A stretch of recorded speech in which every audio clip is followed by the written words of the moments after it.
Alright, how's it going, everyone? Thanks for joining me on a new episode of the Music Review Podcast. My name's Josh, and today we're doing a new album review. The title of the album is I Smelt, and the band is Crumb.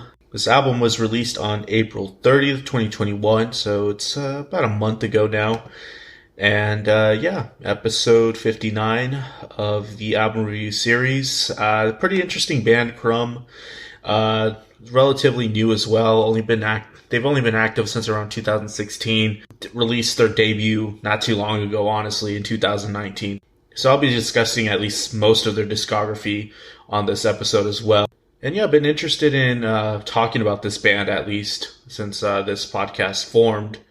They're kind of an interesting, distinct sounding indie rock band with tons of influence coming from different things like psych rock, maybe even some light dream pop in there with like a hint of like experimental, attributes taken from multiple genres, that come from like maybe stuff like jazz or like lounge music. I don't know. It's all there with Crumb at times. And just before we get started, I just want to let everyone know, new album review is out that dropped not too long ago, a few days ago, from J. Cole's latest album titled The Off Season. The album actually surprised me quite a bit. I dug it more than I thought I would. And just an interesting listen overall. Probably one of the better hip-hop albums I've heard in a while, and probably of this year thus far. So go ahead and check out that album if you have not. I recommend it, and then also check out the review if you have some time. And then with that being said, also a new episode of Best and Worst Track of the Week released a few days ago as well. For the week of May 22nd, this was a pretty standard episode with tons of singles from various artists like Blake Shelton, Pink, Don Toliver, Lil Tecca, Coldplay, Trippie Redd, played with Cardi, and a single from J. Cole as well in there. And the best track ended up being from Coldplay, worst track ended up being from Pink. If you're interested in the episode a little bit, check out that episode, Best and Worst Track of the Week, that just came out. And a new one will be, of course, dropping in a few days with what I expect is a J. Cole album bomb, but it looks like we'll have some more tracks in there from, I think, that Nicki Minaj mixtape that came out not too long ago. So, be looking forward to that. And that's pretty much all I have for podcast announcements. But anyways, let's go ahead and get into the gist of this episode. All right, so just to dig a little bit further into Crumb, they're an American indie rock band formed in Boston, Massachusetts. Although really the band is currently based in Brooklyn, and I think most of the members are possibly from Brooklyn. The band basically formed while all four members were in college and met each other, and that basically led on to them independently releasing two EPs, one self-titled Crumb in 2016, and the next one in 2017, a year later, titled Lock It. And in 2019, the band released their debut album, which was met with, critical acclaim and some notoriety in the overall, I guess, indie blogosphere. The band has quite a distinct sound to them that is can be described as maybe like a psychedelic slacker rock, which I think comes from the relaxed nature of most of their tracks, honestly. The band certainly leans on the side of making their music fit a certain aesthetic that creates a distinct mood when listening. One of those things that you can certainly know when you hear it. It's something I really dug from the band when I first heard the single Lock It for the first time around, I think, 2018, although I think it was released earlier than that. And really, I thought the band was original in the overall context of like the saturated indie rock genre. And I admittedly should have dug deeper into the band's limited discography at the time, but I kind of kept my interest at a casual level. With that being said, I still never really lost interest or sight of the band. I think I did end up listening to their debut album Jinx when it was released in 2019, but for whatever reason, I guess it didn't really hook onto me as maybe I was expecting, or I was interested in other acts or artists at the time for whatever length of time. So, but I went back and checked out Jinx again because I like hearing where the band was at an album prior to reviewing their latest album. And honestly, from what I found from Jinx was that the album was quite consistent, and I really left appreciating the band's ability to have their own sound that was distinct all throughout the album. And I didn't really hate anything off of the album either or dislike. So like by consistent, I guess everything was good to average. And the album opens up with a track called Crackling, sounding like, it sounds honestly like most of the band's discography, but it ends on an interesting note with an instrumental interlude that is guided by like a wonky sounding trumpet or brass, maybe saxophone thing of that nature. Gives the overall mood of the track a bit of uncertainty. I thought it colored, that was a nice, interesting shade of color there. On that track. Ghost Ride, one of the next track, displays the band's more catchy and pop-centric side that can feel quite low-key but not overbearing. And then Fall Down stays with an upbeat nature, some bright synth textures, and a bouncy bass line that guides the track nicely.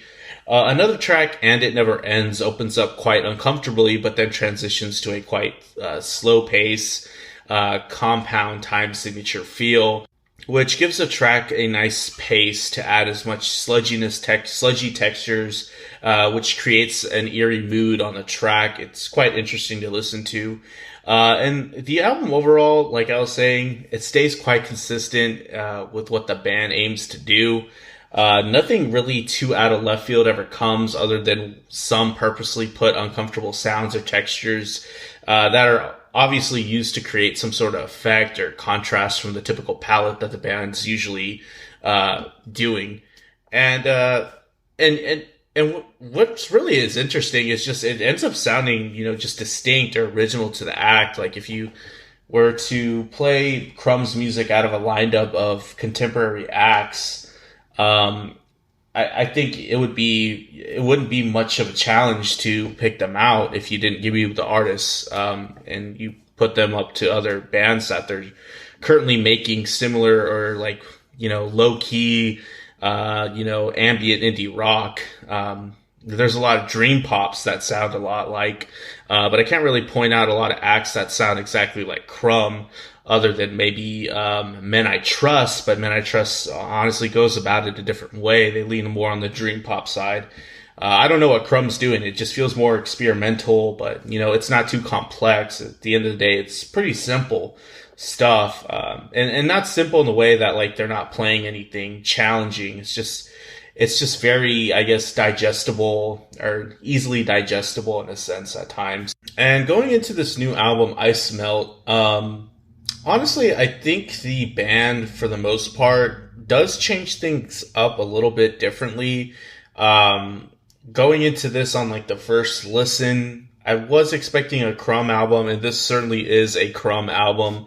It's not like they went in a whole entirely new direction. I will say maybe they incorporate some more psychedelic rock elements. It certainly sounds at times like early Tame Impala or something of that nature. But I left feeling quite positive on the album. I wouldn't necessarily say it's a grand improvement, but I guess it's a step in the right direction. I can't say after listening to Ice Melt a few times that I prefer it to Jinx, but in a sense, I think both albums have their time and place, and I can enjoy both of them. And starting for the track Up and Down, I'm really digging the melodic guitar interlude passage that happens after the first verse on this track. The bright and dreamy synths aren't bad either. The bass line was a tad muddy, but I just would have liked it to maybe have a more punch or just be a bit more clear. I'm not sure if like the more distorted lo-fi section made all that much sense, but it was interesting. And there's maybe some usage of drum machines at points in the track. That's a bit different for the band. But I was a bit indifferent on this track, but it was certainly an interesting opener. The next track, BNR, this track wasn't that much of a highlight other than it's obviously a pretty standard Crumb track. There's a nice anticipation that's created before the drop on this track. That's quite nice. And there's a 16-note hi-hat pulse that is supporting the track at times. That's quite good as well. I just wish that moment where we get that part was more elongated and developed as well. But the next track, Seeds, I find to be a highlight. Here we get some hazy, fuzzy, thin guitar melodies that fill out the track nicely. What the track ultimately builds up to doesn't really pay off all that much, I think. But on this track, the vocals become a bit more spacey and held out. But in my opinion, they just lack a bit of like having much of an effect on the overall track. But the overall mood of the track is there. But the track can just feel a bit static by the end of its runtime. And really what I found to be an interesting highlight about this track is that it's a perfect example of Liszt sounding a lot like early Tame Impala, like inner speaker type stuff. And that's kind of why I found the track to be a highlight, because this is the first time it really happens, and it happens a bit more on the album, honestly. The next track, L.A, I felt was a bit undercooked. And also, I just kind of noticed on this track that the lead vocalist is quite reliant on some vocal effects track to track. It's practically a signature sound at this point of Crumb on this album. But yeah, it didn't really seem to take too much else from this track. Gone. I felt like this track wasn't bad. It sounded a bit like the track Locket for some reason, but it does have a nice opening groove.